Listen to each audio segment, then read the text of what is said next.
Hello, all, and welcome back to Not Another Gaming Podcast, another quarantine edition. I am your host tonight, this week, Chris P., the tallest and the lankiest, and I'm joined by not just two, but we've got three people on the pod tonight, four including me, but who am I? What do I matter? So I'm going to introduce the guest first, because real good guy. So we have the Mouth of the South, and part of the Down in Front podcast, a true gentleman, Brilund. What's up, brother? Hey, Chris. It's good to see y'all again. Always good to be on y'all's podcast. Great to be here. What's going on tonight?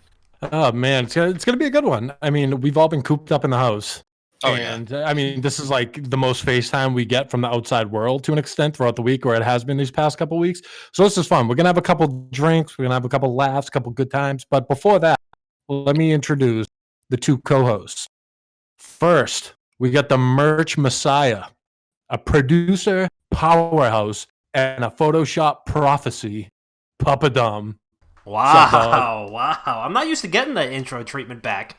So that feels really good. That feels really good. I got a lot of time, brother. I got a lot of time. Yeah, I know. Yeah, no, I'm doing good. I'm doing great. Real happy. We get a lot of friends of the program are getting some shirts delivered. I'm getting lots of texts and DMs from people being like, "Oh my God, fits like a glove." Like, I just can't wait to, once I'm able to go back out in the world, meet some chicks with these shirts on, I'm getting lots of good feedback. So, wickedgoodgaming.com/shop has been popping. Make sure you get that new Dino DNA shirt. I got that on right now. And I'm feeling pretty good. Damn, I mean, we got the OG Wicked Good Gaming shirt coming out from the Mouth of the South. Shirt right there. Dude, it's proven. I mean, it's proven scientifically that WGG merch equals a panty dropper any day of the week. I mean, that's just what I've been told. But last but not least, let me introduce the last co-host. We got a YouTube video artiste, a decline bench aficionado, and the first person to ever go pro in a single-player game if he could, Dr. Bob Sup. I mean, I've gone pro in plenty of single-player games. Which one? Name one. Final Fantasy 8, Final Fantasy 7, Final Fantasy 9, 10, 10-2, 11, which was online. That wasn't single-player. But 12, I fucking skyrocketed to the top of the charts. What are the tournaments like for those? The good payouts? No, it's usually just me. Oh, okay. Top 1%. I'm just sitting in my room by myself, telling myself that I'm in the top 1%. Aren't you required to cosplay when you go to those tournaments? I mean, I have yet to be told. People don't tell me what to do, typically, when I walk around. They just let me go about myself. But, They think you're cosplaying as a mammoth. Okay. All right, well. I literally just yesterday shaved like 4 inches off of my beard. What the fuck are you talking about? Look at this. Yeah. So I like that we have different levels of quarantine beards going on. Mine's all scraggly and might come out. Who knows? Dude, yesterday morning, I was like, shit, like, I probably got to clean up a little bit. I won't say why, but I had to clean up a little bit. And yeah, I was like shedding tears as I'm just buzzing away inches of my beard that I've been growing out for the past 3 fucking years. Dude, Speaking of cleaning up a little bit, I probably have to. I mean, this whole quarantine thing, it's like, I'm not going to see anyone. I don't have to look presentable. Like, I've been wearing the same clothes for a week now. I should probably mix in a shower at some point because, I mean, I actually catch myself showering for fun because I have nothing else to do. Chris, you should be showering daily. I don't know, dude. I mean, to be honest, ever since like all that I am on this quarantine thing with work and everything, it's all top up. So bottom down, that's a mystery. You don't know what's going on down there. Oh, yeah. Business up top, potty down below. Yeah. All right. Okay. Stop. Because as a medical professional, I need to say, especially in these trying times, wash everything. Okay? This is fucking gross. I mean, as a lazy piece of shit, I think otherwise. But glad to see you guys all tonight for another quarantine edition of Not Another Gaming Podcast. Big hot episode 173. Let's roll into a little very boring weekend recap. Damn, son, where'd you find this? So this is going to be the quickest one we've ever... No, actually, last week was really fucking quick. I'll start it off. I did nothing. Brilund, what'd you do? Yeah, so quarantine is a very interesting time. So I definitely caught up on those piles of shame. Those are starting to whittle down, whether it's books, games, movies, what have you. And so definitely bought Doom Eternal, started playing through that. Had a little technical glitch with it, but got that resolved. So can't wait to jump back into that again. But I'd say the craziest thing I did was watch this new docuseries on Netflix called Tiger King. Has anybody seen this? Dude, I cannot stop seeing that get posted on Twitter. I really cannot. I haven't looked at it yet. I just see like the main character who looks like a rock star. He looks like the coolest person in the world. He's nuts. Depends on what your definition of cool is, but yeah, he's up there.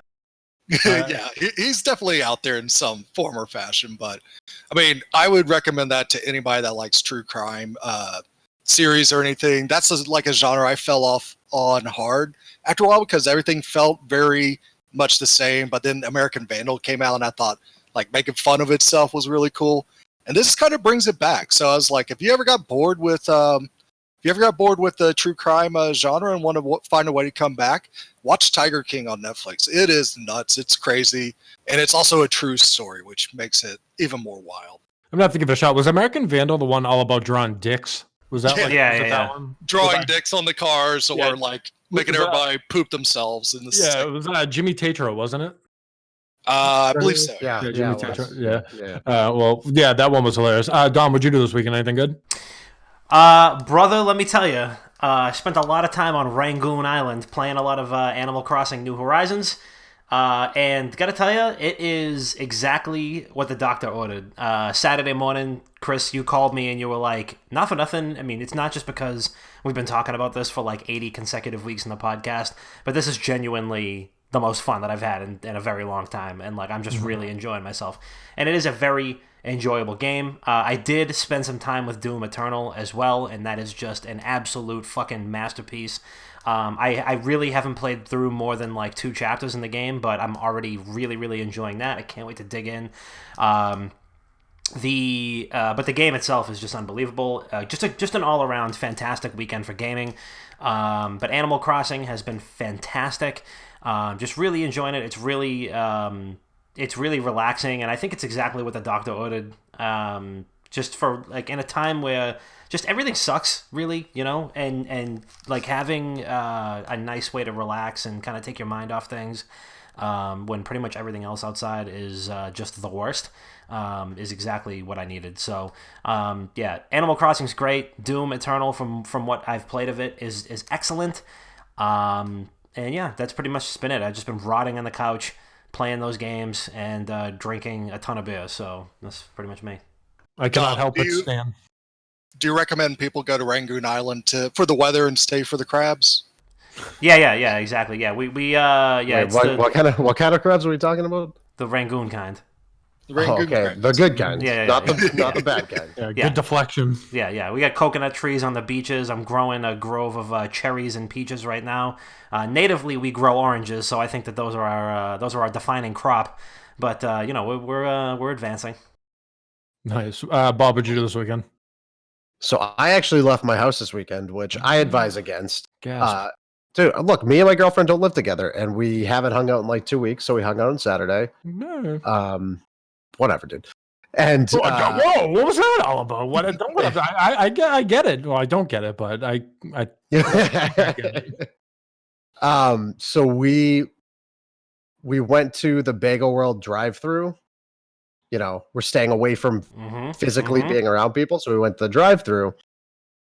She lives in the same town as Chris, and on the way to the drive-through, I see thousands of people outside walking around the fucking lake in the middle of their town in the midst of a fucking pandemic quarantine. This is not an exaggeration. Thousands of people walking around this lake. All within fucking coughing distance. One fucking open mouth to the next fucking open mouth, just walking around next to each other. And I'm like, dude, Kaylee, what the fuck is happening? Why is nobody taking this seriously? Where's your mayor in all of this? She's like, yeah, we don't have a mayor. We self-govern. I'm like, okay, that makes plenty of sense. That's news to me. Chris self-governs his showers, doesn't take him. Go for it, Chris. All these fucking idiots walking around this lake, everybody's going to get sick. And like, for people who don't know, the town is like majoritively older white families. So just wait until it happens to those fucking families and their elderly, cohorts. It's fucking ridiculous. But we got the bagels and they were fucking Just great. want to chime in. I had a BEC from Bagel World today, and just Yeah. I had 5 Guys delivered yesterday, and it was fantastic. Hey. Oh, yeah. You guys are getting me stiff over here. Jeez. I've been living off of cereal and Celeste pieces. You've had the same bottle of margarita mix and fucking bottle of mustard in your fridge since Daily bowl of 1996. cigarettes. I got a new bottle of mustard. Actually, I got a fresh pack of Jewel Pods. Moving on up. Some Frosted Flakes. I got those. I got what's the other one I have up there? Cinnamon Toast Crunch, Celeste pizzas. I got taquitos. I'm good, man. I'm in this. Yeah. Taquitos are, they'll last 30, 40 years for you. Oh, they come with like 85 of them in a pack. Yeah, Absolutely. and your fucking bowel system won't be able to digest. Ananyway, I have nowhere to go. I've been playing. I'm back on the Counter-Strike grind. I'm trying to stay on top of that. Started playing through Doom Eternal on stream, and that game I'm playing on Nightmare difficulty, and it is so fucking hard. It's one of the hardest games I've played in a long time, and I played through every fucking Dark Souls. I played through Bloodborne. I'm having a harder time getting through Doom Eternal on Nightmare mode than any of those other games.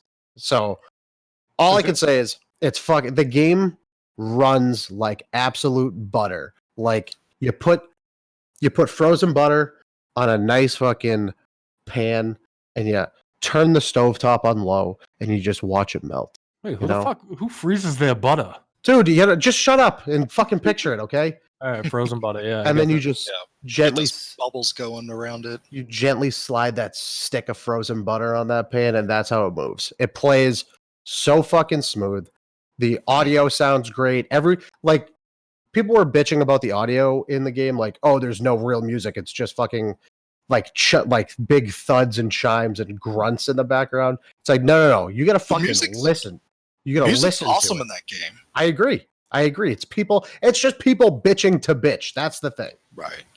But everything. It's like the fucking upper echelon, the pinnacle of first-person shooting that's not in a competitive basis. And in software, Bethesda, they do it every single time they release it. Like the 2016 game ran just as fucking smooth. This one's graphically updated. It plays just as well, if not better. And it runs like butter, and it's fucking incredible. Also, incredibly difficult on upper difficulties. So you're playing on Nightmare. Actually, before that, because one of our big roundtable topic is going to be talking about the huge weekend with Animal Crossing and Doom Eternal, which it was an incredible weekend all around. But before we go into that, one little piece. Right now, do what you can. Stay the fuck inside. Play some video games. Read some books. This is a real life thing going on. Stay the fuck inside, because us people who play video games, we've been practicing for years. Let's practice what we preach. Let's stay inside, and let's stop spreading this bullshit. Whatever's going on. All right, so let's pivot right into it, because, like I said, it was a huge weekend for Animal Crossing and Doom Eternal. Monumental weekend. So Animal Crossing sold over 1.8 million physical copies in its first weekend in Japan only. Animal Crossing also sold, I think it was around 1.3 in the UK physical copies, which makes it 3.5 times bigger than New Leaf's launch. Jesus. And in the UK, New Horizons sold more copies in its first week than all other Animal Crossing games combined. Oh, and for the people who are doing math at home, those stats were as of yesterday. We're not even completely through the weekend. That was 5 days into the week. As for Doom Eternal, they broke franchise record for opening weekend sales. They doubled the launch revenue of Doom 2016. And Doom Eternal is currently the best-selling game on Steam, or was this week. I'm sure it still is. And already has over 100,000 concurrent players that are actually on it.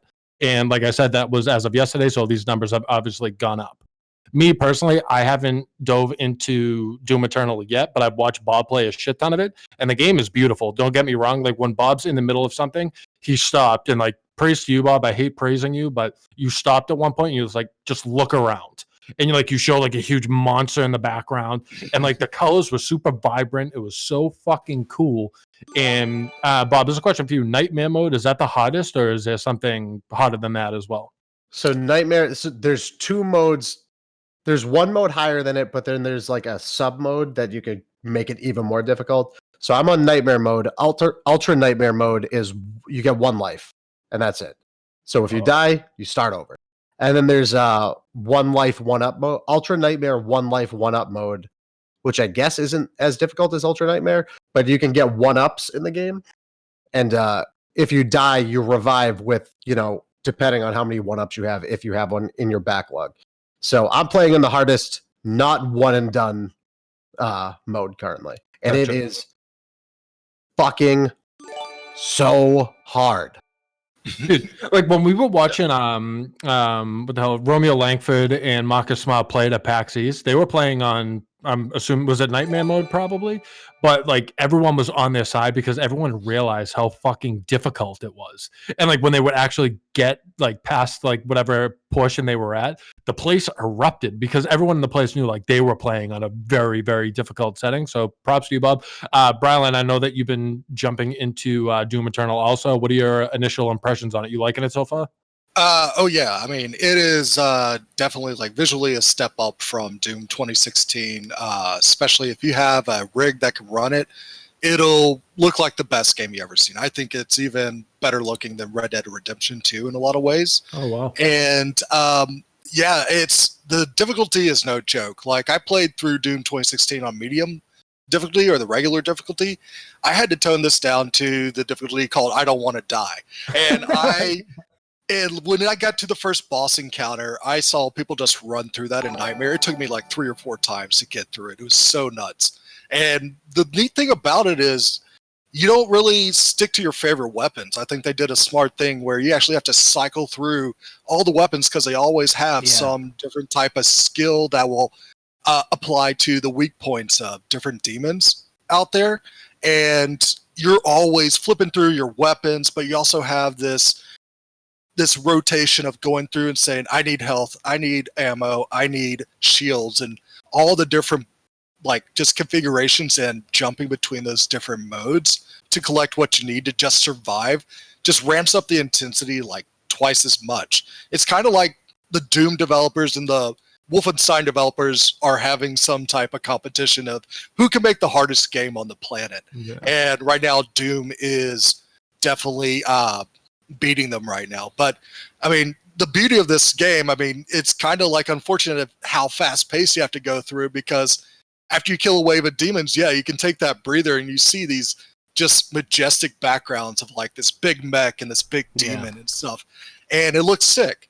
I would say though, but I feel like a lot of the levels are just way too long for my taste. But Doom Guy, I like the silliness they continue to add for him. I laughed out loud the first glory kill I did, that it didn't look like one from the original game where the demon's head just compresses into his shoulders as his eyes bug out. I was just like, that's the goofiest thing I've ever seen.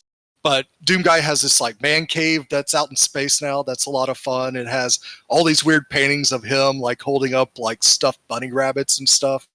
And you can collect like music albums and play them on a little turntable in his man cave. It's really sick. See, that is really cool. Something that I've been loving is the crossover videos that people have been doing with New Horizons and yeah.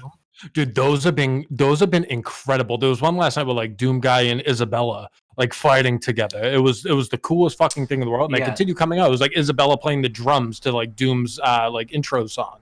It was really cool. Me personally, I've been playing a lot of Animal Crossing. Like I said, I didn't jump into Doom just yet.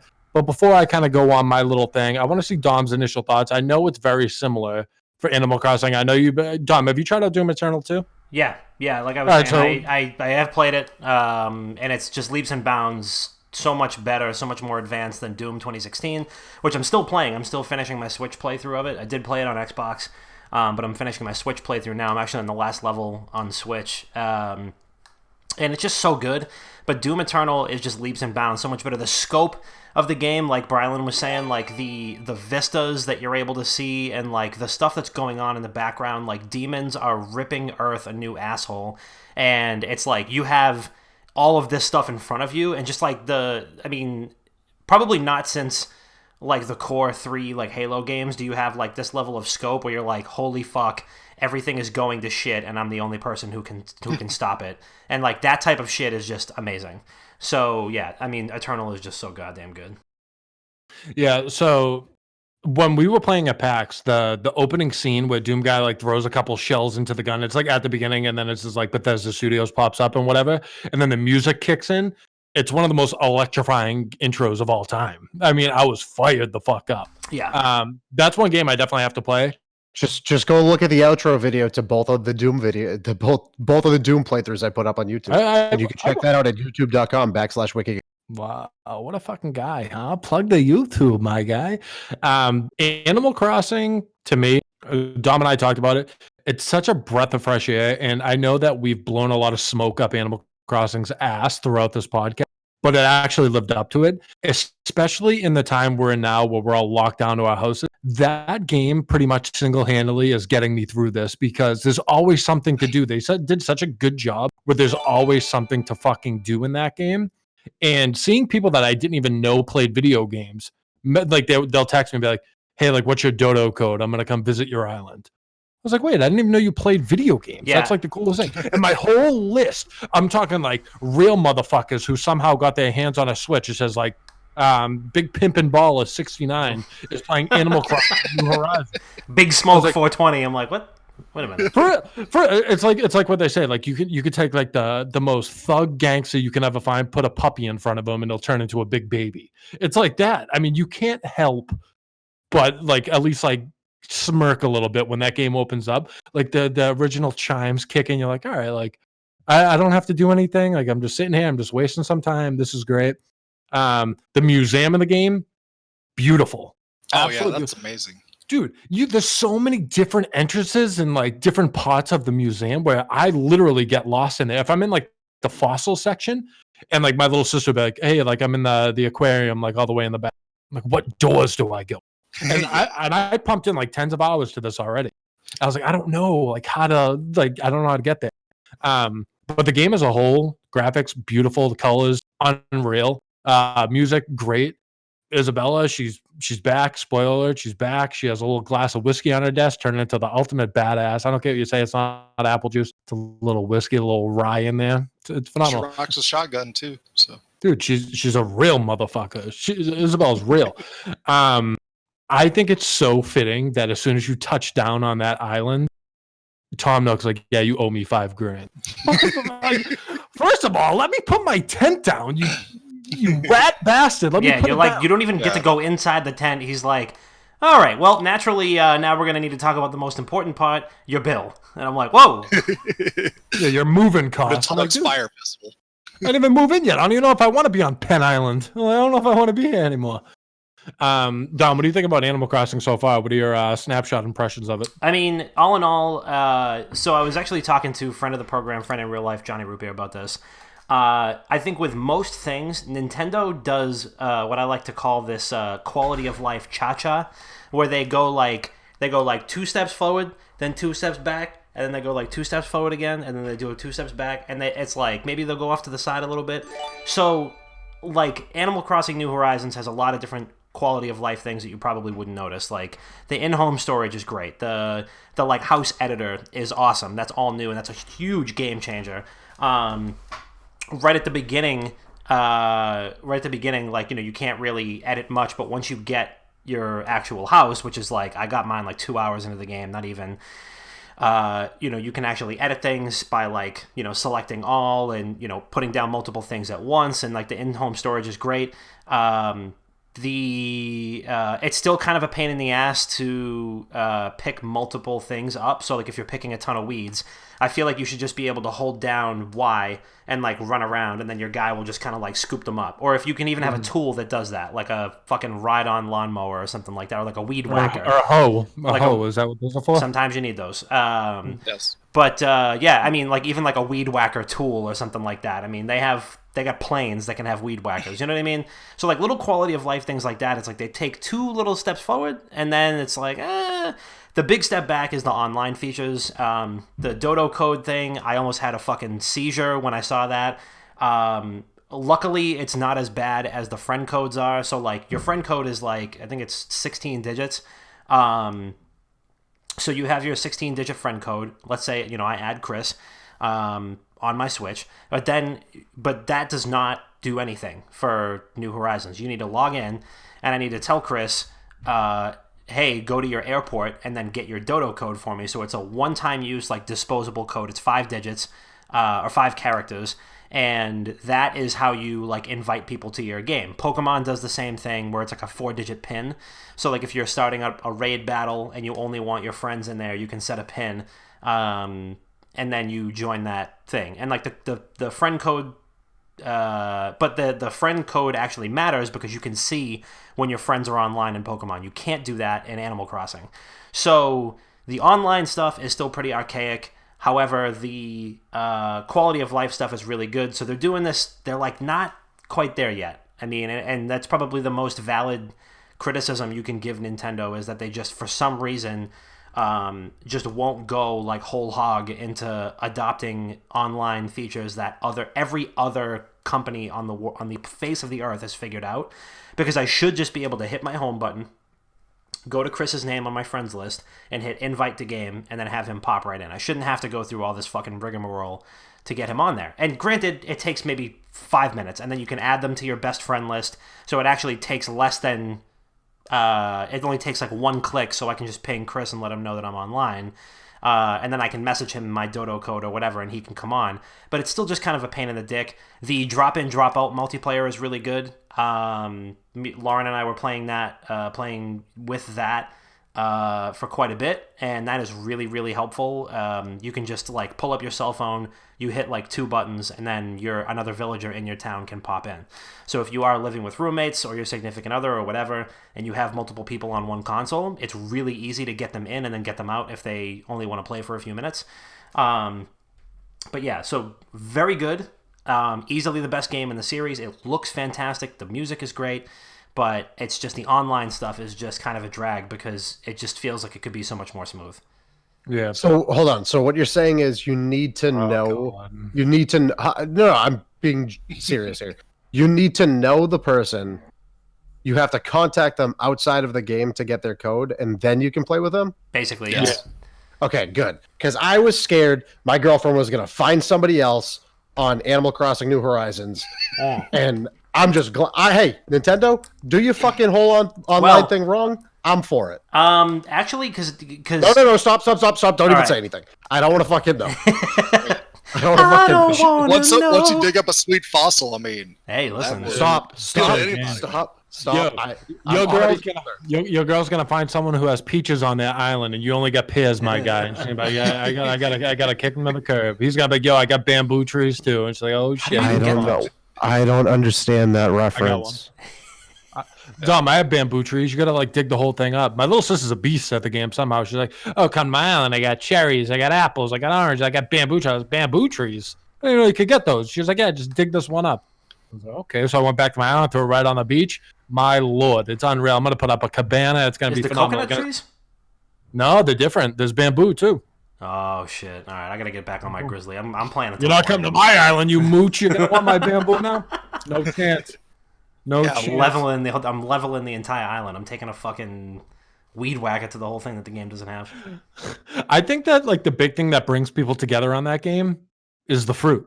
That's the thing. It's like, and on Discord, it's been crazy. Like, within the first couple of days, granted, it's only been 6 days now, but, like, within the first 2 days, someone's like, I need apples. Who has apples? Someone chimes in, is like, yeah, I got cherries. She's like, oh, perfect. I'll be right there. Send me your code. And, like, everyone just kind of goes back and forth. It's really cool. It's like the big thing that they join in the middle for, because everyone needs all fruits on their island.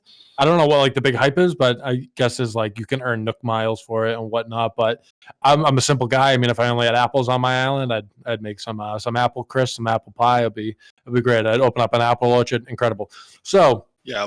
I mean, y'all's Discord has become a fresh produce market.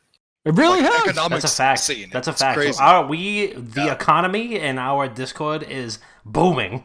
Oh, it's a farmer's market in there. It's unreal. But, just to say, like, I personally haven't played Animal Crossing, but there's a lot of good that I've seen of it that kind of makes me want to jump into it. I want to finish Luigi's Mansion first on my Switch, though. But yeah, like Chris, when you said that museum is something else, it is. Like I saw Lyric playing, and he started building out his museum, and when you get to that aquarium like area, it just becomes like this kind of Zen meditation area. Then It's super like, cool. I want to see an aquarium built like that in real life. Yeah. And I just want like walk through that aquarium, have Mark Cerny's ASMR channel going 24/7 while I walk through there.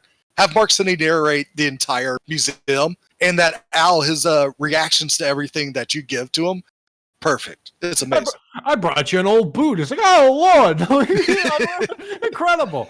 I called Mark Cerny Mark Kearney last week. I realized that a couple days ago. I was like, oh shit, that's not how you say his name. But I was all fired up. I was like, oh whatever.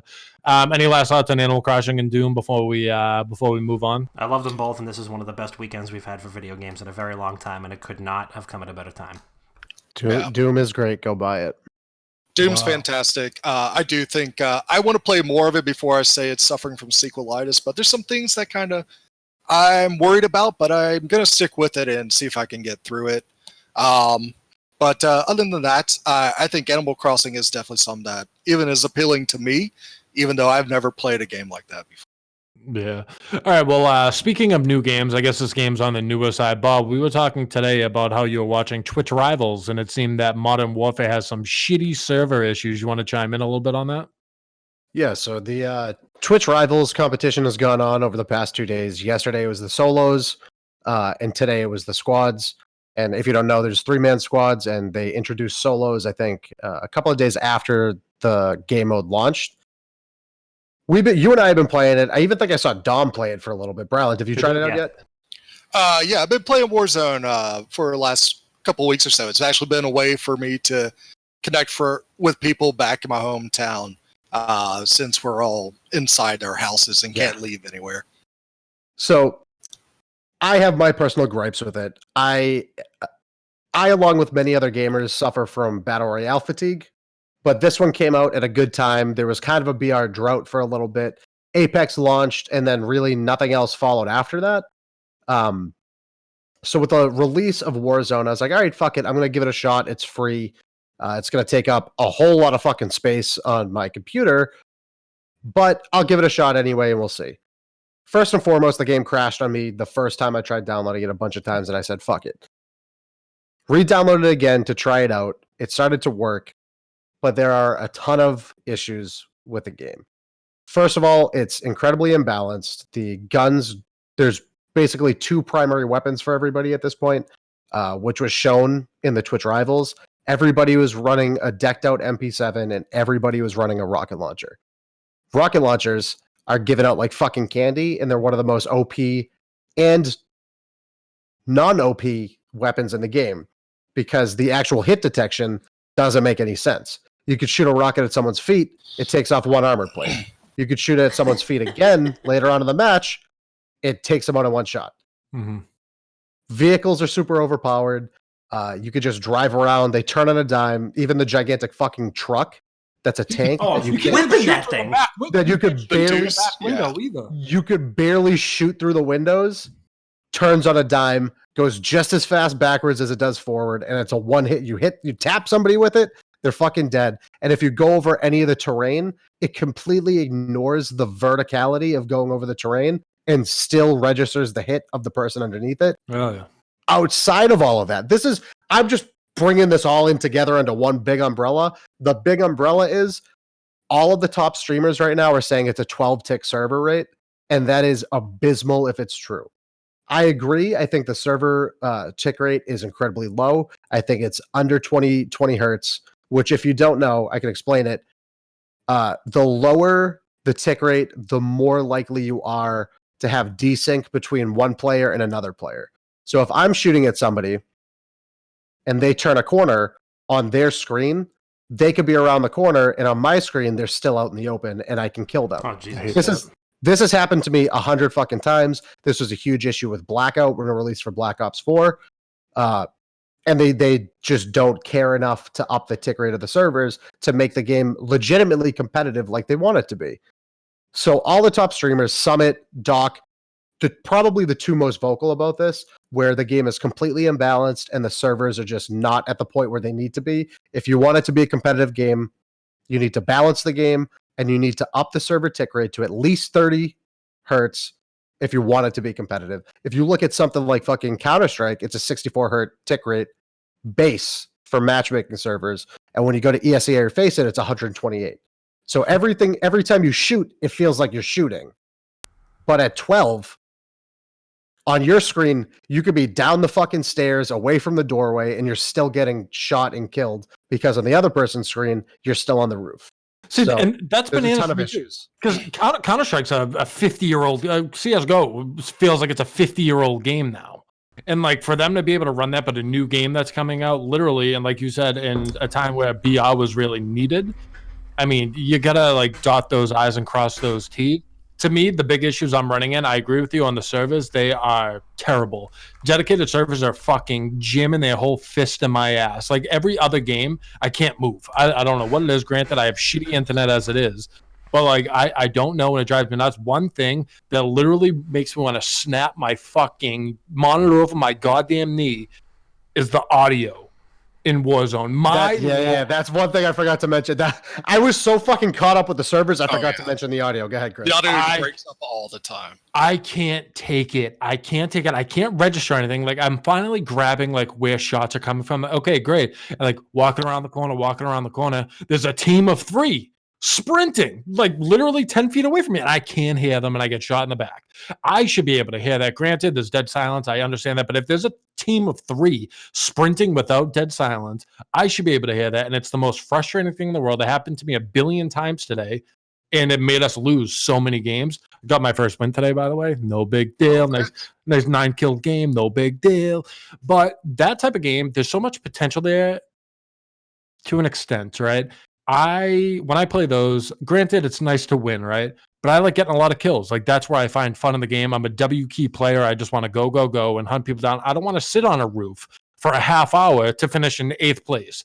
That's a waste of time for me. It's not fun. I was playing today and we were sprinting around. We had good games where like the circle ended up closing in an area where it was like lumber or something, where there's not many buildings or no buildings you could be on. You could only be on hills. And that was good because no one's camping on top of a hill waiting for the storm to close in and then jumping down and kind of getting in the fight there, finishing the game with 3 team kills. It's so frustrating when it comes to that.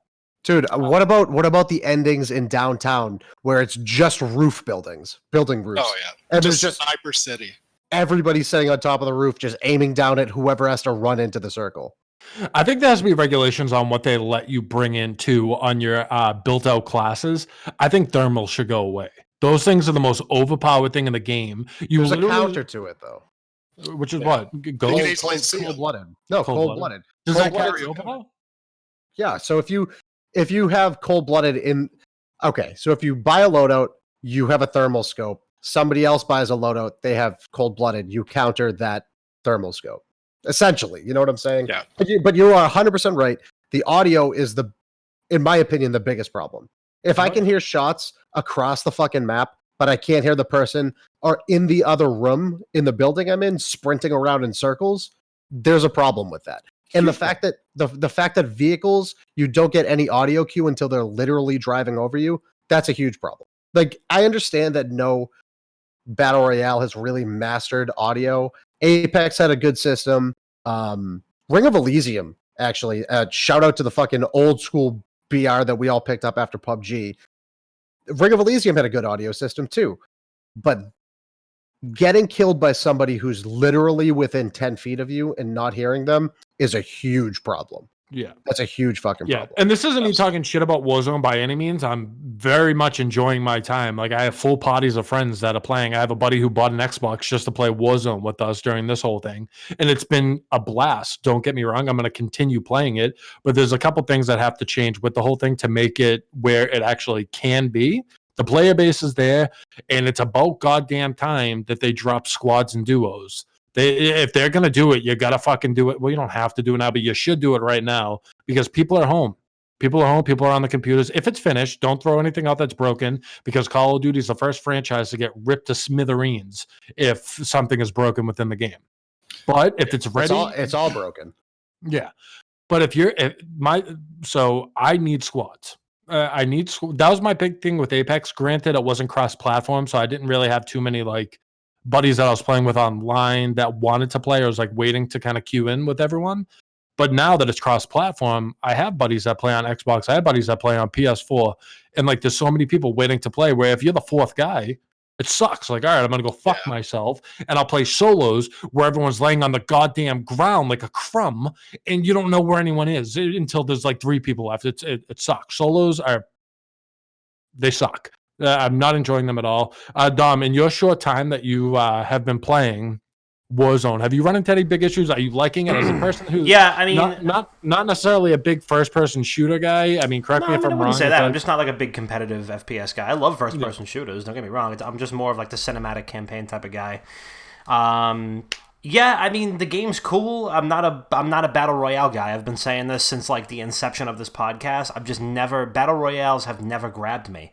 And like I've never understood like I mean I get it, but like I've never like understood Fortnite. I've never been hooked by it. I played PUBG like twice. I wasn't hooked by it. I don't know if I'll ever be hooked by a battle royale. Honestly, it's like the same reason why I don't like roguelikes. I like persistent. I like a persistent progression, and playing over and over is just not my cup of tea. And that's also the same reason why I don't dump tons of time into like competitive multiplayer in other games that I like. I mean, even Halo is probably the only one that I get like close to. But I like co-op. I love playing multiplayer, more cooperative, less competitive. Warzone's cool. I like the concept. I think the like aesthetic and like the cinematic nature of it is cool. I don't have like the same level of like technical critique just because I don't play as many BRs, and I don't I haven't really gotten into the weeds too much with what really makes one different from the other. It has the trademark Call of Duty aesthetic to it. A lot of the like iconic perks and terminologies and characters are present. So I think it's cool, and it's definitely worth giving a spin, especially because it's free, and like what the fuck else do you have to do? I also think that it's just absurd that it's a fucking 97 gigabyte download. That's just one thing that I was like, why is this 97 gigs when it's just a battle royale? What is Fortnite, fucking 2 gigs? Yeah, probably a little more. 30? But still, you know what I mean. I'm exaggerating, but like 97 gigabytes, is that how big Modern Warfare is? Am I downloading all of Modern Warfare that I can just like click buy and buy the rest of the game? Because that's ridiculous if I have to download the entire game. The very first thing that pops up on each side of the menu when you're trying to go into Warzone is, hey, do you want to buy Call of Duty on the left? And hey, do you want to buy Call of Duty and the Battle Pass on the right? Yeah. The very first thing you see in the menu is, want to buy it? Hey, what about this? Want to buy this? Like, that's fine, I guess. Like, because if I was that type of guy, and I do want to play Modern Warfare's campaign at some point. If I was that type of guy, like, I had $60 just kind of laying around, and I wasn't playing 2 games that are like at the top of the tops right now. I mean, I'd probably be tempted. And then if I could just literally have instant gratification and pay $63.74 for Modern Warfare, and then have just literally snap instant access because I already downloaded it, I'd be pretty happy with that. And I get it, but the fact that I need to download fucking 97 gigabytes of data or have 97 gigs of free space on my hard drive just to play Warzone is kind of whack. I would rather just be like, oh, hey, in order to play Modern Warfare, you're gonna need to download 65 or 70 more gigs of shit, and I'd be like, all right, fine, that's cool. But don't make me download a whole game if I'm just playing basically like the beta of it, or just like a taste of it. Dude, I miss playing off the game being on a disc. Like you throw a disc in and it just starts playing. I miss that so much. Now everything you got to download it to the system and technology and advancement, yada yada. But I miss just literally going to the store, buying a disc, put it in, and it boots up. You don't have to wait on anything. There's like no benefit of buying it digitally besides you don't have to go anywhere. Like you still got to download the whole thing. Brilund, have you run into any issues with the servers or like audio or anything like that? Yeah, I've had choppy audio, but also I think audio helps me find loot boxes and actually know where bullets are coming from as well, better than some battle royales I've played. And like the last one I played was Apex, And Apex just bummed me out because they would always, because it's very character based. They introduce this new character with a new skill and everything, but it's a hard grind to actually get any of those characters unlocked, or you pay their money to get those characters. So I wasn't down for that for a free game. And so I'm actually enjoying this more than Apex, just because it actually feels like you progress every single time you go into a round, no matter how good you do.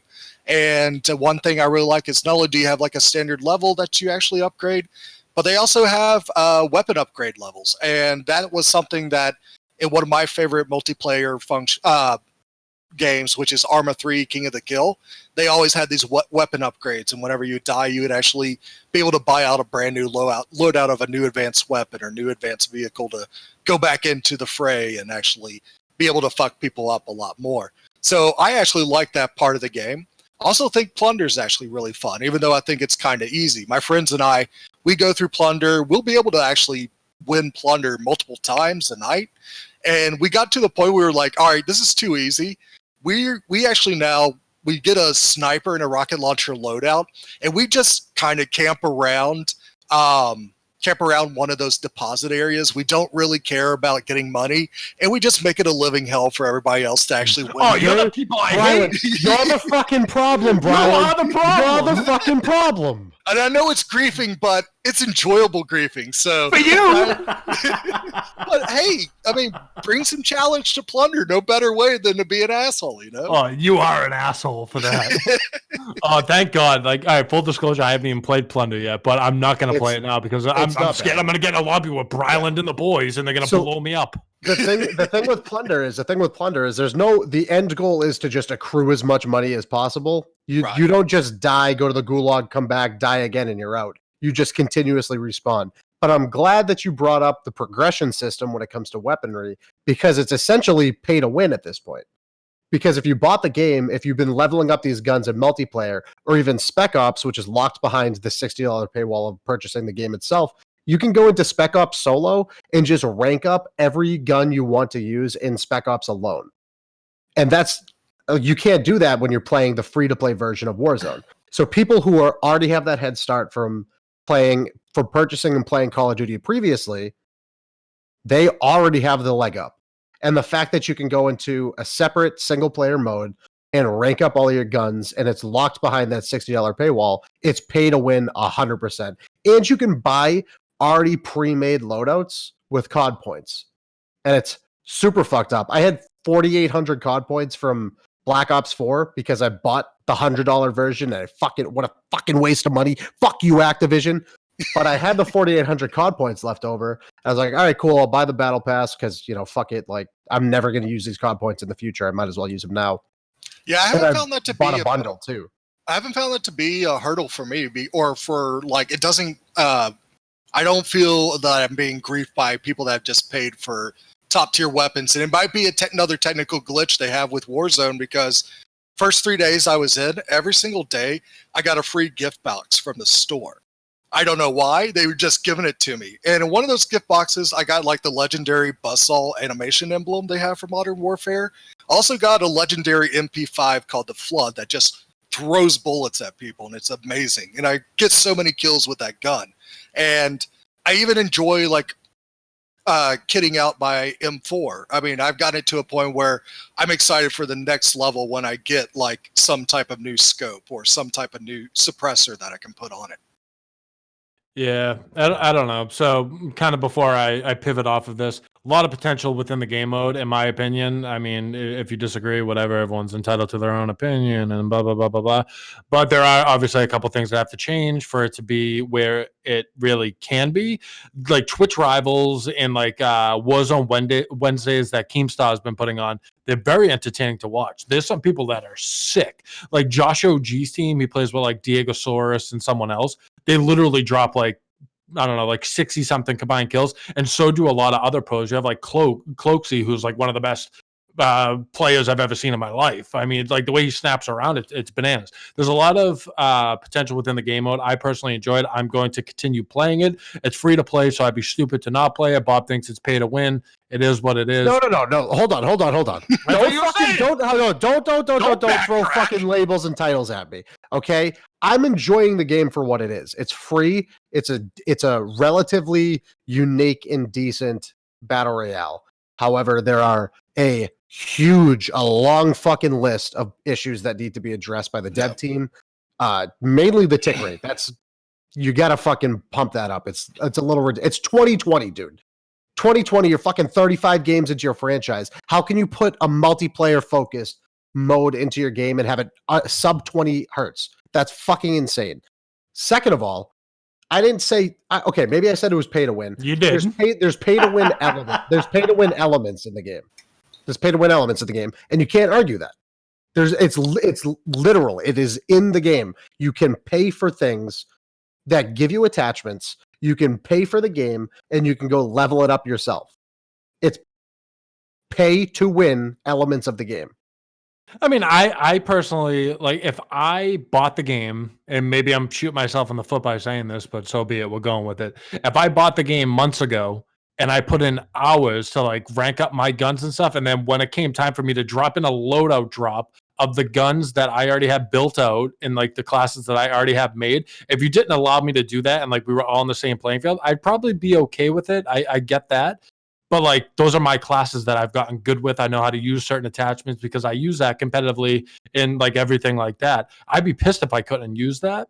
I don't necessarily think it's, like, you really have an upper hand. I mean, because you have a couple other attachments. I don't really get that because...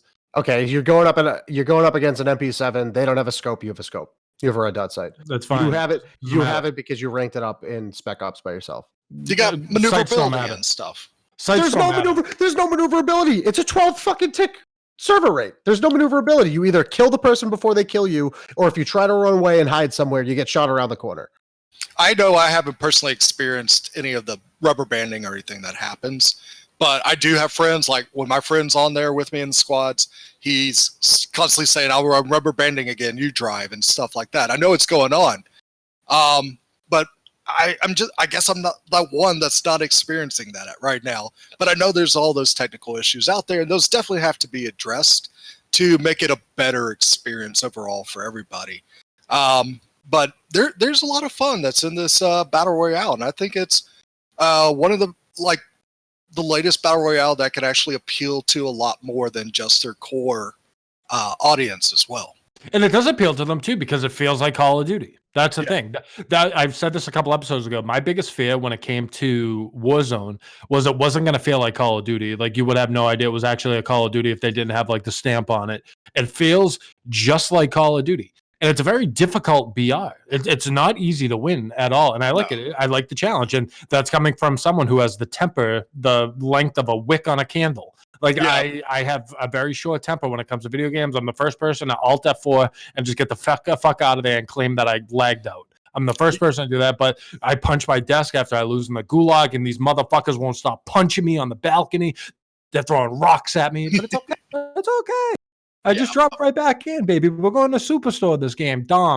Yeah, also that gas is unforgiving, and the last circle is always utter chaos. Oh, it's chaos. But I like the whole mask aspect to it. Like, that's kind of cool, and, like, you get a little extra time. There's, like, a big disconnect with, like, the mask being on and then shooting. There's, like, a little delay in between that fucks me over plenty of times. But, like, you learn to kind of grow with it. If they're going to upgrade or change anything within it as of right now, it's the tick rate within the servers. It's what they're doing with the servers as a whole, and it's the audio. I think if you want it to turn into a competitive sport, you do as less changes as possible so you can have people kind of just get accustomed to what's actually going on and learn what they're doing. Dom, do you want to throw in a interview from good old PAX East 2020?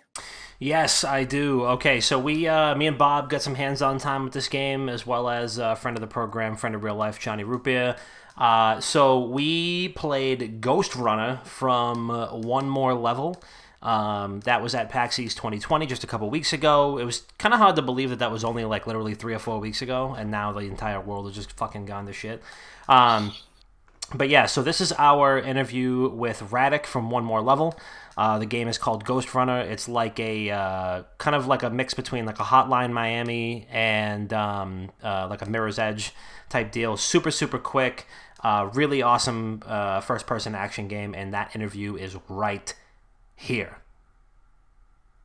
And that was the interview with Radic from One More Level for Ghost Runner. Game was pretty fucking good. It was pretty hard. Bob, what did you did you get a good impression of Ghost Runner from PAX?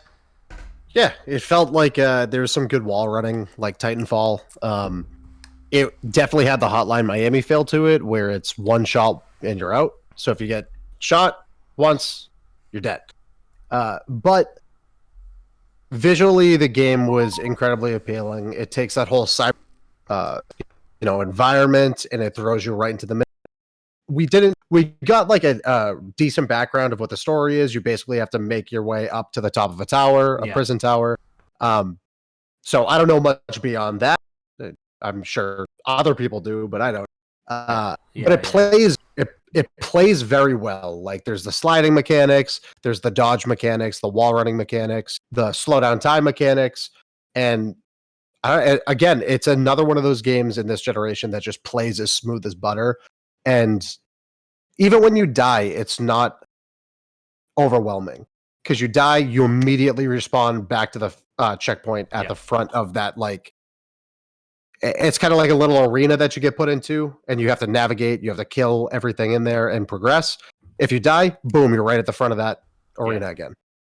So I enjoyed it. I also have a post-PAX impressions for Ghost Runner up on our YouTube. Again, that's youtube.com/Wicked Gaming. You could check it out there. So, yeah. Love that. All right, sweet. So, let me roll out the motherfucking red carpet really quick for the Mouth of the South. I was told through the grapevine that you came here with a topic for us tonight, something that you wanted to talk about. Is that true? Before I kind of throw you under the bus? Yeah, absolutely. So it's something that I was thinking earlier. I said, like, I've definitely been enjoying Doom Eternal, but starting to feel a little bit of sequelitis. And basically what I mean like that is maybe it's not as well balanced as Doom 2016. Maybe there's a little too much that you have to deal with. I know the entire mission where you go after the second priest to kill. It took me about 3 hours to get through there, which is almost twice as long as a regular Doom level, because it just kept going and going, and there's so many different things it does. And one of the biggest surprises of Doom 2016 was not only was it a great Doom game, but it was a great Doom game that actually added a lot of different things, like a good story to Doom for once, or personality to one of the most faceless characters in video gaming history, where like when you see Doom Guy go up and just snatch that key card off of that dude in the first game, it's just like, oh, he just doesn't give a fuck. He's just gonna get what he needs to get done. Or whenever you found one of those secret Doom Guy dolls and he just fist bumps it, you're just like, that's a nice little touch. And I feel like they definitely ramped up a lot of things in this game that are fun. I love the gunplay. I love the moving around. The dashing is amazing. I even like the traversal stuff, even though some of that can be a little bit difficult. It reminds me of Uncharted. And I was like, if Doom Guy was in Uncharted, yeah, it's going to be like the most metal way to climb onto walls, and just sounds like some hulking beast jumping from wall to wall. It's pretty awesome. I wanted to just hear from y'all. What is a game that you think has the most sequelitis to it? It could be Doom Eternal, it could be something else in the past, but what is that one sequel to a game that you absolutely loved, that when you played the sequel to it, you were just like, either this is too much, or man, I'm kind of bummed that it didn't live up to the expectations? Yeah, and I think, like, when you think about sequelitis, too, it's a lot like, this game tried way too hard to replicate the feeling of the original game, and, like, kind of just rode on its coattails too much, right? That's usually how you define sequelitis. Yeah. Yeah. If anybody... Brian, do you have one off the top of your head, aside from Doom, or do you want us to just go around? I would say the most recent one where I felt kind of sequelitis, and some people may disagree with me, is Red Dead Redemption 2. Mm-hmm. Absolutely one of the most beautiful games ever made. Amazing story, amazing characters, But man, the game systems in there are so unforgiving, and it feels like, yeah, I'd love to play a game where I feel like a cowboy. Do I need a super technical cowboy simulator to do that? Probably not. So, yeah, but also it's also one of Rockstar's things. They've been using the same control mechanics and game mechanics for essentially all their adventure games throughout history, and they haven't changed it in 20 years. So it does feel like you're using a piece of cardboard and super glue to move a character around on the screen at all times. Yeah, I mean, go ahead, Dom. No, go ahead. No, believe me, go ahead. Okay, well. Chris, are you okay, dude? No, yeah, no. I mean, Maddie actually took the words right out of my fucking mouth in the chat. But BioShock 2, I think, literally is the definition of like riding on the or like resting on its laurels, basically. Where like BioShock 1 is probably one of my favorite first-person campaigns ever, probably one of my favorite video game campaigns ever. Somebody, I think Chris, he tweets this like once a month from the Wiki Good Gaming account, which is like, if you could go back and play a game for the first time all over again, what would it be? And for me, it's BioShock. Unfortunately, 2K takes that very literally, and they're like, what if you just played BioShock again and we put the number 2 on it? So you play as like the alpha Big Daddy, like the very first one, and you go through Rapture again. And the environments don't feel as cool, they don't feel as unique, they're not as scary, they're not as like jarring when you see these like horrors beneath the sea for the first time. And like you get the plot, and like the story is cool, the lore is nice, it like fleshes out what's going on in Rapture really nicely, but it's also just boring because it just feels like the longest DLC ever made, and it just kind of repeatedly like beats you over the head with the same exact kind of themes. And honest to God, I mean, if I was going to take this a step further, I was going to say that BioShock Infinite actually suffers from a lot of that same kind of fatigue as well, if I'm keeping it a band. I love BioShock Infinite. I think it's fucking beautiful, and I think that they should have made, like, BioShock Infinite was like 5 years too late. I think BioShock Infinite was like 7 years old at this point, which is crazy to think about. But Infinite, I think, was a few years too late too, where it was just like, I get the concept, and it's like you play through BioShock Infinite, and you have Comstock and Booker and Elizabeth, and like you have this really unique story that feels like it's like, all right, we're going through new territory here, and I'm not gonna like spoil the ending, because if you haven't played it, you really should. It is an excellent game, but once you get to the end, it's kind of like the same old song and dance, and it kind of fell flat for me, where it was like, okay, I get why you wanted to tie in the entire franchise, but this entire game was marketed as this like completely separate spiritual successor to BioShock, as BioShock was to System Shock, and now it just kind of feels like a cheap tack on to be like, remember lighthouses? Remember oceans? And it's like... remember Star Wars? And yeah, remember X-Wings? You know, like, it's just... that type of stuff, that really disappointed me. Like, I got to the end and I was like, huh. Like, okay. All right. And then the DLC goes in a completely different direction, and I don't know. I just thought that it, like... at the end, I feel like it had just enough to kind of hold up on its own. And if the story ended before, like, the big reveal in the end happens... I think I would have been fine with it. I think I would have been totally fine without it, like, resorting back to other tropes from the series. So BioShock, I think, has a really bad... it's, like, trending in the wrong direction in terms of, like, sequels. Do I want to see another BioShock game? Absolutely. Would I love to be beaten over the head with a brick so I can have amnesia and play BioShock for the first time again? 100%. But, yeah, BioShock for me is the worst offender as far as sequelitis goes. Yeah, I would say the one thing about Infinite that I couldn't get over is how linear that game was with the world that they built out. You should have been able to explore that whole 100%. world. 100%. You go, you're in the fucking clouds. You're in the clouds. You know what's bigger than the world is the sky. It just doesn't make any sense why it's so linear. Clouds, baby. The Cloud King! See that? You see that was actually the opening of BioShock Infinite. If you zoom in enough, it's just Bob vaping into the camera. So with me, it really hurts to say it because I've been going through months of actually trying to I still think about it. If you say I Grand wanna Theft Auto, I am going to fucking I'm have a not. conniption. No, I'm It's gonna have gonna a be Angry conniption. Birds 2. Angry Birds 2. Angry Birds are burned to the fucking ground, but that's not what I'm going to say. I want to convince myself that I like this game, but I really didn't, and I really think it just fell very short. I'm going to say Kingdom Hearts 3, and it really hurts me I to hear say you. Oh, it. okay. I hear you. Oh, And it hurt- throwing us for a loop. I hear you. No. Hold on. I hate saying this. I agree with Chris. Give me the gunshots, Tom. Hey, this is a All right, keep going. groundbreaking. Let's let him go. episode. Let's let him go. Let's not let this idea just go. Chris gave me props, and I agreed with him later on in the episode. Groundbreaking. Thank you, Bob. But I wanted to like it so bad, and I played the whole thing through, and I dusted off the Xbox, and I haven't turned it on since. And I got the whole flag because I bought the physical copy, and everyone was hyping it up. And granted, it was 15 years since we got Kingdom Hearts 2, and I was like, I can't wait. It's really going to bring me back to those roots. I'm going to get those feelings within me. I'm going to get the nice tinglies.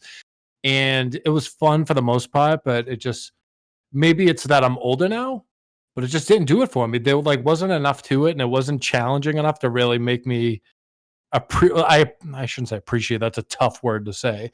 I mean, it was nice to see it back, but it just doesn't move it anymore, I guess. I don't really have much to say other than that. Just because when I think back to my childhood days, games that I used to wake up super early, but I can't wait to play, it was Kingdom Hearts. It was always that. I would just sit my fucking fat ass down in front of my TV and just play it for hours and just eat my Rice Krispie treats and just have an absolute blast. I didn't really enjoy Kingdom Hearts 3 that much. I wish they stopped after 2 if we're keeping it a band. And I know they're going to continue making them. They're going to find some sort of way to continue making these games. And it is what it is. Will I play them? Probably, but I'm not really going to be rushing out of my house. If it goes up free to play or Game Pass, for some reason I'll play it. I think Kingdom Hearts 3 is on Game Pass. Is it on Game Pass? I think now? it is, yeah. Well, if they continue going on Game Pass, I'll play it. Just because, but I'm not going to go out and buy them anymore. One thing I want to throw on, stop buying sports games. They don't change. They're not sequels, but sports games do not change. Yeah. Well, no. WWE 2K20 definitely changed. Oh yeah, it changed for the worse. The Dumpster Fire Simulator. That game was hot trash. People's hair just shooting out everywhere. Dude, the fucking turnbuckles would fall down out of nowhere. Kane just fucking popped out of the rafters like Sting. But sports games don't change. They're not sequels. Granted, the only thing that changes the graphics get a little bit better and the rosters are different. I don't think I'll ever buy a sports game again. Bob, what do you think about the sequel that fell on its face? I actually 100% agree with the Kingdom Hearts thing. We waited too long and there was too little innovation between the literal fucking decade gap of Kingdom Hearts 2 and Kingdom Hearts 3. Granted, I'll never go back to play it because my file got corrupted and I lost 30 hours worth of progress. So fuck you to Kingdom Hearts. At least Monster Hunter went back and gave me my fucking character back and my cat. So good on you, Capcom. My cat. Speaking of Capcom, I'll come back to them in a little bit. But shit, I'm Final Fantasy X-2. There was a sequel to Final Fantasy X, kind of sequelitis, but they changed it enough, I think, to make it still worth the play. Yeah, I don't know. I completely forgot about the other one I was going to mention, but I do have one that I anticipate possibly having some sequelitis in it, and I think it's going to be Resident Evil 3 remake. Oh. I think Resident Evil 2 remake, like I use the GB word, groundbreaking when it comes to full-blown remakes of a video game. And I just don't know how much more they can innovate from 2 remake to 3 remake. I understand that the fan base is, huge into the story going on. And the fact that the gameplay loop in 2 was so tight, and the actual tension that there was built in Raccoon City and the Raccoon Police Station, I don't know how much they can keep that up. I understand that was one of the major reasons why they took a more action-oriented approach to 4, 5, and 6 going forward. But I hope that it's not the case, and I hope that I'm wrong. that 3 remake is going to come out, and it's going to be people are going to be buying it left, right, and center. It's going to be fucking getting pulled right off of the shelves. Everybody's going to want it because 2 is incredible, and I still need to beat it. Yeah, and I wonder if that's going to be part of what the game it was based on. Because Resident Evil 3 is like kind of like the dark horse of the Resident Evil series. It's actually a really good game, but not many people played it. And I did download the Resident Evil 3 remake demo. I'm going to try it out on my PC after I'm done with Doom. But also, Resident Evil 2 remake and Resident Evil 7 were on sale at the same time. So I was like, might as well, you know. Resident Evil 7 is fucking pants shittingly scary. Exactly. I mean, if you're going to jerk me off, you might as well put your finger in my ass. That's what that sounds like. Yeah, maybe not. I don't know. I just got carried away. This quarantine, man, is fucking me up. Quarantine day 12.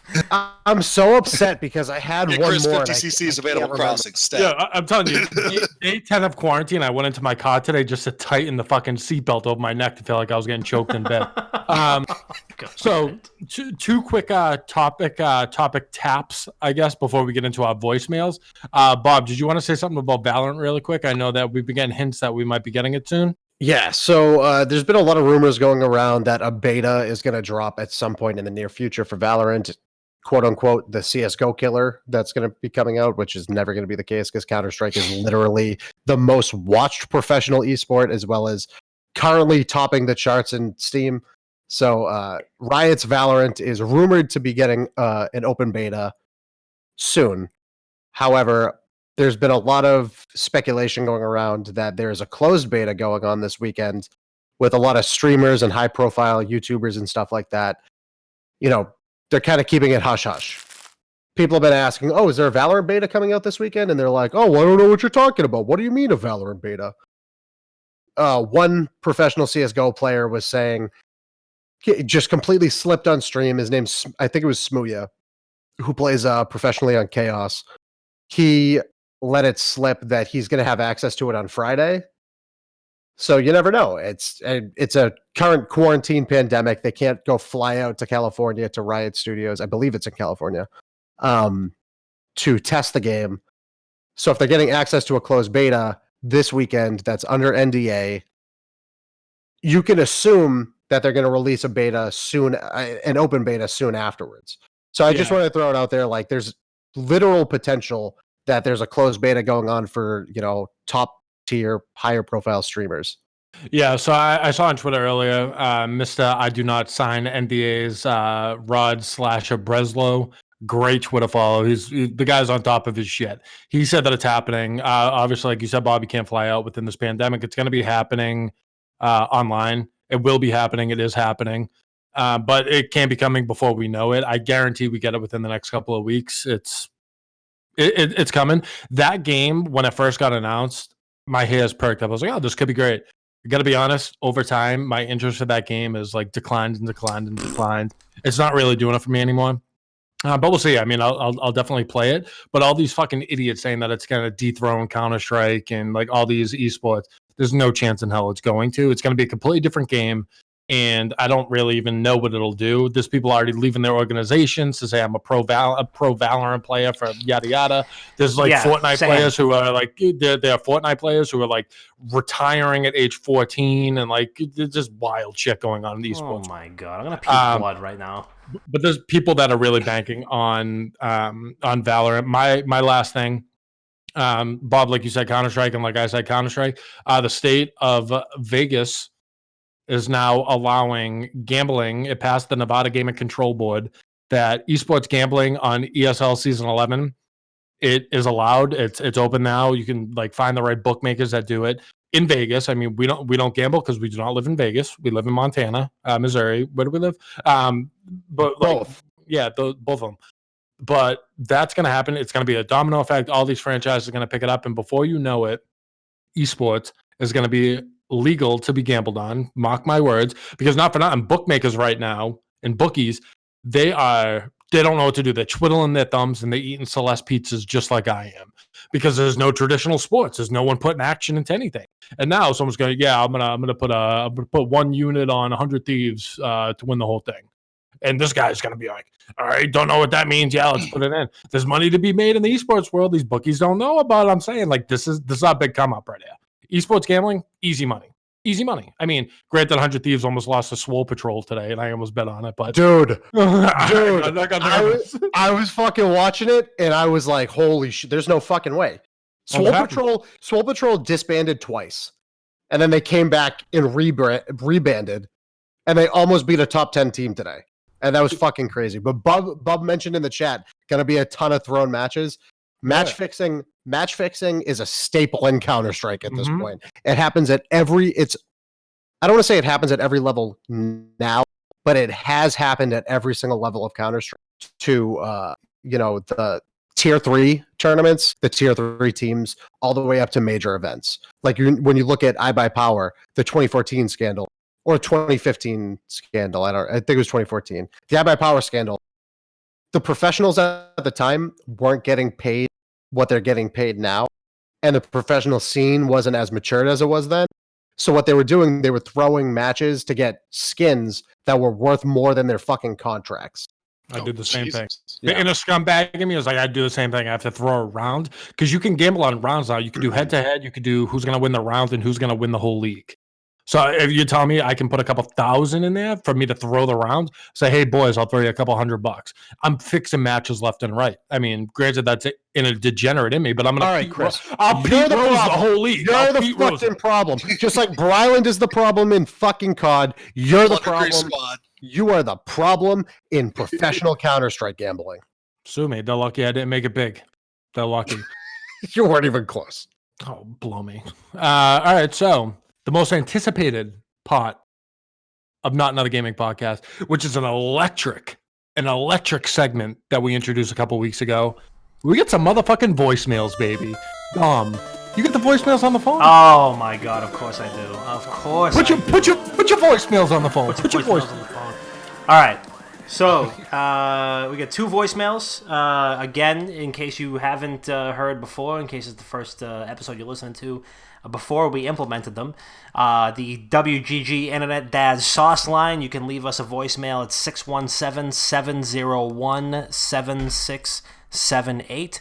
That is 617-701-7678, the WGG Internet Dad Sauce line. Leave us a voicemail. We're going to respond live on the show as long as we don't get TOS'd. So here we go. Caller number 1. What do you got? Hold on one second. Let me cue this up here. Boom, boom, boom. Let me hear you say whale. Whale. That song's a banger. Hold on. Why are you queuing this up? Hold on. High production here. Yep. Alright, so this is day 1 of my hunt for Bob. Not Dr. Bob, but Bob Villager. I finally got this stupid bodybuilding octopus to move onto my island. And I've been flying around like dozens of islands, and so far all I've found was a superhero elephant and a chunky hamster. And I didn't want either of them, so I just made their islands uninhabitable and left without leaving any evidence.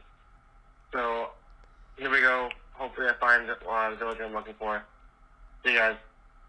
Right, they want to kill me in game. So I think this caller was referencing Bob, who is like a recurring character in the Animal Crossing franchise. He's like a purple cat, and he looks like he's trying to fly to different islands in Animal Crossing New Horizons in hopes that Bob will be there so that they can get them to move in. Okay, so you're asking me to move in, or are you trying to fucking kill me?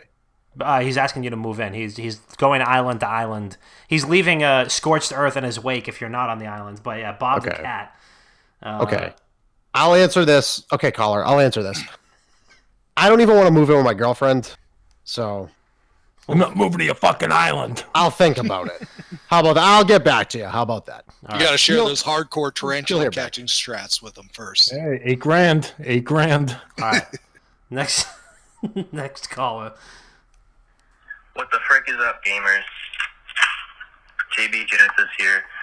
My question for you guys this week is, during this whole shelter-in-place period that most of us are dealing with, what's been your biggest guilty pleasure? I would definitely say mine's a toss-up between gaming when I should be working and probably smoking a lot more because I'm stuck in the house. So yeah, thanks guys. Thanks for a great pod. Have a good one. Yeah, for me, I think my greatest guilty pleasure is like everything that I've eaten over the last fucking over the last like week and a half. I have just been eating like absolute fucking dog shit and can't go to the gym. I was actually on a really good gym kick, like 4 days a week for 2 straight weeks. And then we're like, oh, we can't go there. So that actually kind of stunk. So I'm basically just rotting, and my entire body is atrophying. And I'm gonna make like 4 pounds of ribs on Saturday. So yeah, that's pretty much my biggest guilty pleasure. I mean, it is pleasurable, but I'm just gonna rub the brown sugar all over my body. Chris, what do you got? Oh boy. So my thing mainly, I've been starting to drink too early, and like every day has been feeling like a Saturday. So you could tell me today's Sunday, and I'd believe you. I tweeted that today, but I literally have no recollection or any like floor awareness to know what day of the week it is or what time it is, because these days have been flying by. Who would have known that staying in the house, time moves even slower? So I'm like cracking a beer super early for no reason. And I looked down, I was like, wait, it's 2 o'clock. I'm like, oh shit, I probably shouldn't do that. Fuck it. I mean, if you're walking on the sun, you might as well dance. So I have a couple, and I'm playing a little Animal Crossing. I've been sliding in a lot of DMs because I got balls now that they can't see me in person. Like I don't have to man up to it. So I've been sliding in everyone's DMs. Like, oh my god, that looks unreal. Your dog is so cute, but I'm going for it because I'm not gonna have to man up to it. They're not gonna be like, oh, we work at the same place or like we go for dinner at the same place. I'm gonna have to bump into you after just like shooting my shot from the parking lot. I don't have it happen. I sent out a dick pic the other day, which I'm not proud of. It's tough times within the building. Jesus Christ. But that's about Wait, it. hold on. I can't tell if you're being serious or not. Well, it wasn't unsolicited, I guess. All right. Brilund. My new guilty pleasure Brilund. is just not keeping a close enough eye on Chris so he can do fucking ridiculous Yeah. things like this. Yeah, Brian, what do you Jimmy. Hold on. Is Jimmy in chat right now? Jimmy, what the fuck are you doing? Yeah, Jimmy, you gotta Hashtag keep save your phone. Chris. Don't tell him. Don't tell him. I'm telling Jimmy. I'm Jimmy was going one to that tell got it. Jimmy. Yeah. So my guilty pleasure, much like Papa Dom, is food. And for the most part, most days, I will kind of eat less than 1,000 calories right now. And it's like I'm eating fruit, I'm eating nuts, I'm eating super grains, and that's it. But yeah, there's that one day of the week I'm going to order Taco Bell. I'm going to order Five Guys. Chocolate and peanut butter ice cream is my kryptonite. And the other day I went to Big Lots and they had toilet paper. Thank goodness. Thank you, Big Lots. But I was walking down the aisle about to check out and I saw these and I've never seen these before. These are chocolate peanut butter Twinkies. What? Yeah, how do you turn Bought a those whole down? box of them. I can't turn them down. So I got these, keeping me company while I grief people and plunder every night. Wow. What if you froze them? Would they taste It good, you might think? taste amazing. I They mean, taste okay, but I was surprised. Like maybe I've just gotten too big, or maybe they've done something where these Twinkies have gotten tiny. They're as big as my have. finger now. yeah, I agree. Twinkies used to be like this. Yeah. They're like It's like Dunkin' Donuts' bagels. They used to be a bagel. Now they're a Cheerio. I don't. It has nothing to do with getting older. They actually get smaller because all right, like you're gonna buy them anyway. Like save a little money, make them smaller. Those sound phenomenal. I saw someone post they had cannoli ice cream last night. oh Looked no, unreal. Oh, dude, Ben and Jerry's makes cannoli ice cream now. My lord.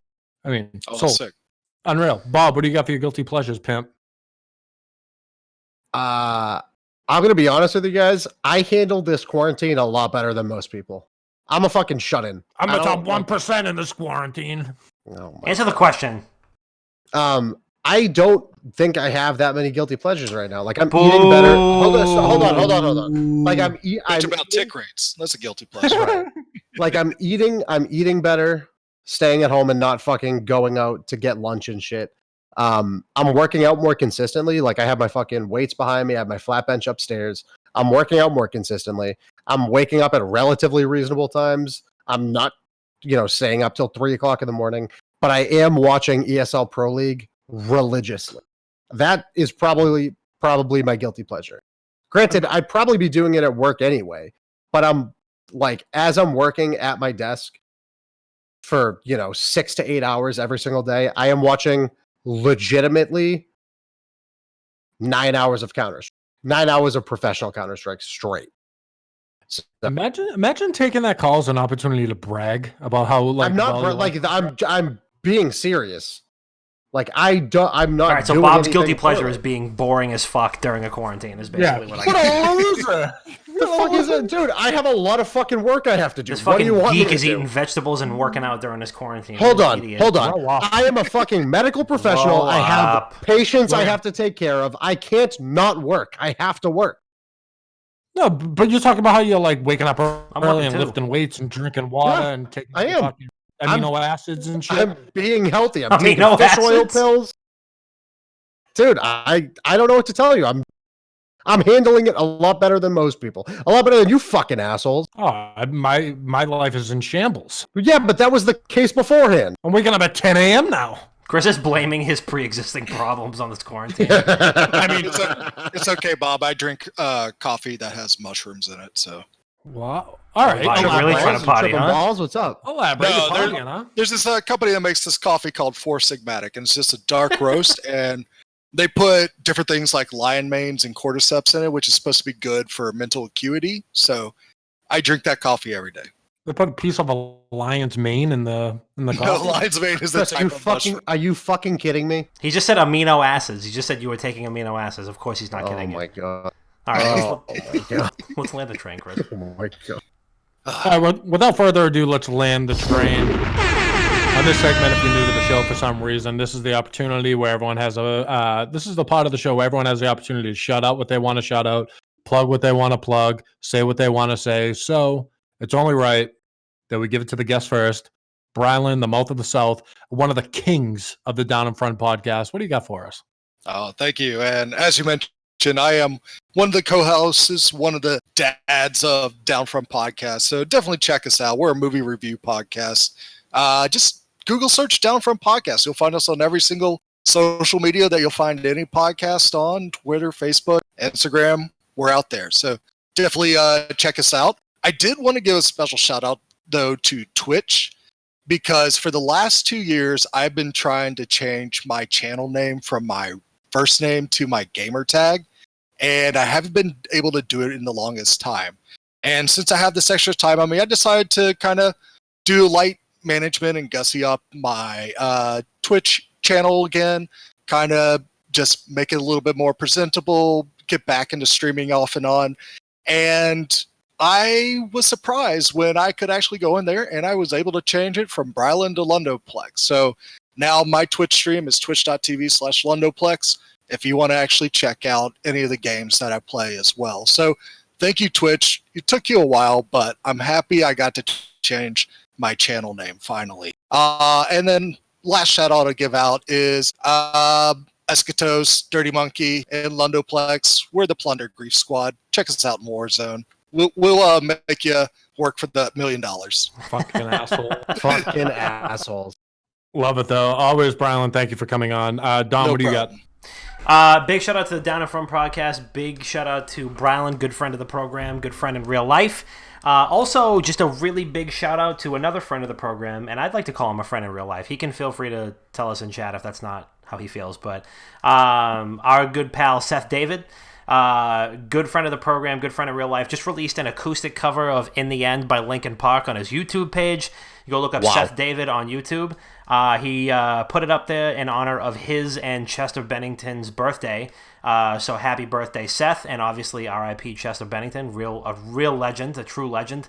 And the cover is unbelievable. I started getting the chills. I was listening to it before the show started. I needed to stop, so I'm gonna actually listen to it in full after the show, after the episode is done in just a minute or two.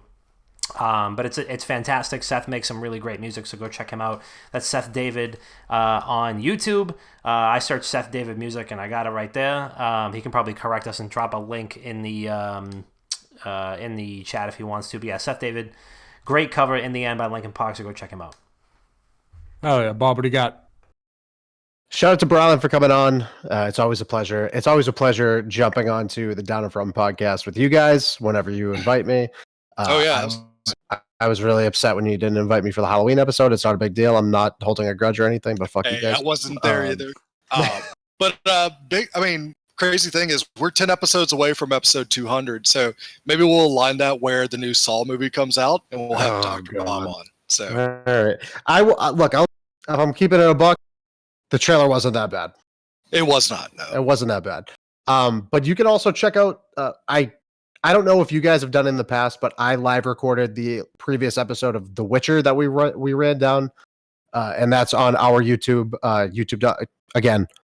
YouTube.com/Wicked Gaming. I am breaking my fucking back to get videos up there, so please go watch them.